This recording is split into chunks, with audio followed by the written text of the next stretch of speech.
Hi everybody, it's Dandruff with your news Cartridge for Tuesday, February 27th, 2018. Welcome to the show. It's going to be an interesting one, and if you want to skip past anything or look into things further, timestamps and reference links can both be found down below. Last year, I had personally discovered some very disturbing things Laptop65, a former moderator on the Steam forum, had to say in regards to pedophilia on a forum called Scythe. Laptop not only advocated that being a pedophile was a sexual orientation, also that it wouldn't affect anyone else, but above all, seemed to push the idea that because he said this on Scythe, none of it should be taken seriously. You know, that played out excuse of, it's all a prank, brah, it's just a joke. Sorry, Laptop, but jokes are saved for the end of my show. Since I and other fellow YouTubers broke this story, Laptop was removed from his position as moderator from the forum of games like Shadow of War, but as you could tell from the headline previously, he's back! Thanks to my good friend Musical Antihero for pointing me in the direction of this Steam profile for one Kingdom's End. If you reference the Steam ID associated with the account, you will find this is the very same profile. There is absolutely no way to dispute this. He also did gain back a bit of his power by becoming a moderator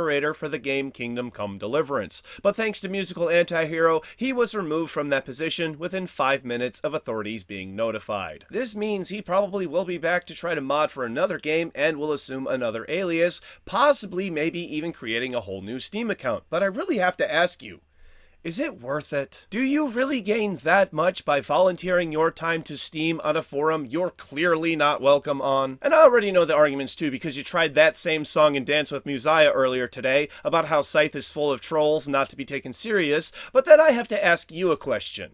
Why did you take it so serious in your form of comedy? Intimidating people into admitting pedophilia won't affect anyone else is a sick fucking joke, and maybe if you're gonna make jokes like that, you shouldn't be a Steam moderator for that reason instead. I really don't care about the reason though, take your fucking pick. And I just want to be clear, there is nothing here to indicate that Laptop65 or Kingdom's End or whatever the fuck he wants to call himself now has committed a crime. But regardless if these are jokes, and regardless of where these jokes were posted, he should not be in a position of power where thousands of children come to visit on a daily basis. We really need to move on. Up first is a great offer from the makers of FTL Faster Than Light. You can get FTL Faster Than Light free with their new game, Into the Breach. This offer is valid on Steam through March 6th. The critically acclaimed Chrono Trigger released to Steam today, but unfortunately, people are not happy because they ported the mobile version rather than from the SNES. This has led to resolution problems, blurry images, lack of keybinds, and an overall bad aesthetic. No word yet on if Square Enix plans on fixing it. On to update news, with PUBG getting its leaderboard reset about a day early, as the last time was at the very end of January. Also coming tonight is a patch that should fix the issue of an infinite loading screen that some gamers were having. Destiny 2 has gotten updated to version 1.1.3, adding a ton of new features, and the full patch notes can be found in the links down below. In our final update news, Pokemon Go has started another event called Pokemon Day in celebration of Pokemon's 22nd birthday, where you can catch a Pikachu wearing a birthday hat. The next Pokemon Go event is scheduled for March 25th and features Bulbasaur. In Xbox backwards compatible news, 4 new games have been added to the list: The Witcher 2, Crackdown, Fable Anniversary, and Forza Horizon, all with a new feature. These are the first titles to have an option for graphics, with a choice between graphics, including resolution and effects, and performance, meaning frame rates. Let me know what you think of having these as an option in the comments down below. Moving on to some other stories today, Tony Hawk. Yeah, don't get excited. I'm not saying it because there's another Tony Hawk's Pro Skater coming, quite the opposite. Tony Hawk revealed on Twitter he is no longer working with Activision and shared he would be happy to reboot the game servers for Pro Skater or remaster it if he had the ability to on his own. And considering he hinted at working on a game with another company in an interview back in January, maybe something good can come out of him leaving Activision. Next, EA's Metacritic score recently fell, quite harshly. So much so, in fact, they don't even make the major publisher rankings for 2017. Before last year, EA was sitting nicely at 79%. Currently, they're at 48%. Ouch. They now rank 5th among mid-sized developers, falling behind Paradox, Nicalis, and Devolver.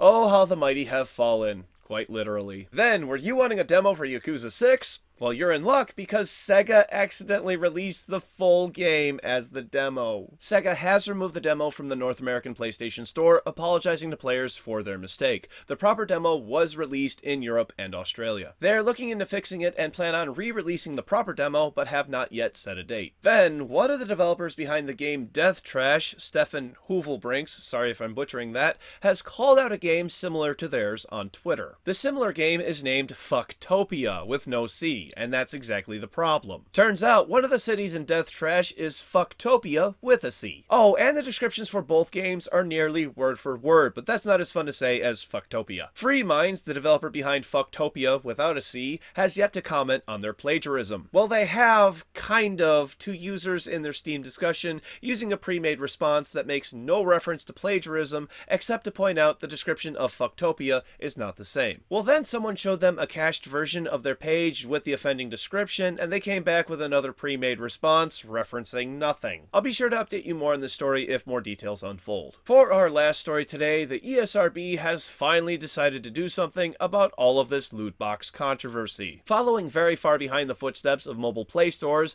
they will now be adding a warning to all games if they contain in-game purchases. Stealing one of the replies from Twitter, this is like installing sprinklers into a building that's already on fire. The government is already involved. There's already legislation being written because you couldn't do your damn job. The entire reason for your existence was to keep government regulation out of gaming. In a letter to Senator Hassan, they repeat their stance that loot boxes are not gambling, citing an article from the UK Gambling Commission saying loot boxes are not gambling. Somehow, though, they still say they are a danger to children and are concerned about blurring the lines between gambling and gaming. Well, shit, ESRB, I guess you're technically right about what your source said, but maybe you want to look further down next time. It's at this point I would like to give you the advice of making up your fucking mind.